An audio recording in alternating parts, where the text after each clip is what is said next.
Welcome to my channel. Today, I want to talk to you, woman to woman, about something powerful, misunderstood, and deeply important: sacred masculine energy. Not the toxic kind that dominates or disconnects, and not the passive kind that disappears when you need it most. I'm talking about the true masculine, the one that's been rising quietly but surely as the world shifts. You see, we're entering a new era. Maybe you felt it too, a kind of awakening. The Earth's energy is changing, and with it, we're all being called to return to balance. What used to be considered spiritual nonsense is now getting backed by science.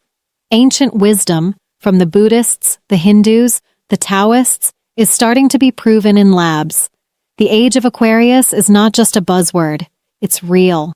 And in this age, the sacred masculine is returning. Not to overpower, but to protect, to lead with love, and to walk beside the sacred feminine. But here's the problem.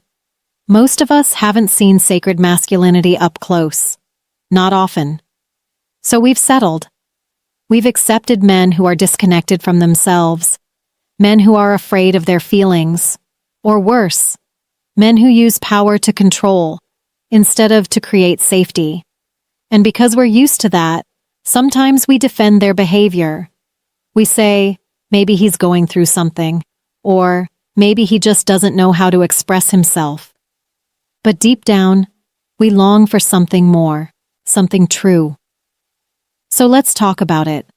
Sacred masculine energy is not loud. It doesn't need to prove itself. It's the energy that sets healthy boundaries without being cold. It speaks with clarity, acts with purpose, and follows through. It's the energy that protects, not possesses, that builds, not breaks, that stays grounded in chaos and shows up when it matters most.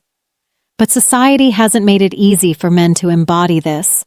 From the moment they're born, they're told not to cry, not to feel, and when they do feel, they often don't know what to do with those emotions.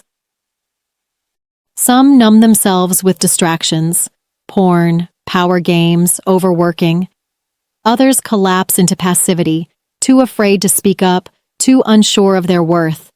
Their energy is either suppressed or misused. And what gets lost? That deep, sacred fire. The one that was never meant to be burned out. It was meant to be harnessed. True masculine energy is not afraid of power, but it's also not obsessed with it. It's steady, it's honest, it's clean. And here's the part that might surprise you. A truly sacred man is in touch with his feminine side. He's not ashamed of his emotions. He understands them. He doesn't run from love. He honors it. He sees you, not as a threat or a project, but as a mirror, a partner, a sacred force that completes the balance.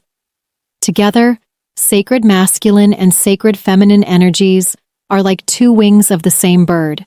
They were never meant to compete. They were meant to dance, to grow together, to heal together. And that healing, yes, it's generational, because both men and women carry the trauma of past roles. Women taught to dim their light, men taught to fear their own tenderness. But this new masculine energy, it's here to break that cycle. A sacred man will not try to shrink you. He will not mock your intuition. He will not treat your strength as a threat. Instead, he'll admire your depth. He'll want to rise to meet you, not to overpower, but to stand beside you, equal in heart, different in role. He doesn't see your softness as weakness. He sees it as divine. And you, in return, don't need to mother him or fix him. You can simply witness him, encourage him, and rise together. And here's something beautiful. When the masculine awakens, the feminine feels safer to expand. And when the feminine trusts, the masculine stands taller. It's a cycle of rising, not falling. A relationship of unity, not power struggle. In this new energy, ego melts away. Masks drop. You see each other clearly, not through fear, but through truth. No need to manipulate. No need to chase. Just deep recognition. You are you, and he is he. And together, something sacred begins. So if you've ever wondered where the real men are, the answer is, they're coming back. But not as warriors with swords, as guardians with hearts, as kings with consciousness, as leaders who lead with love. And as women, our role isn't to rescue them, it's to hold space for them to remember who they really are, just as we're remembering who we are. If this message touched something inside you, stay with me. There's so much more to explore. Feminine energy, masculine energy, healing, balance. It all starts with awareness. And it starts now. Don't forget to subscribe for more.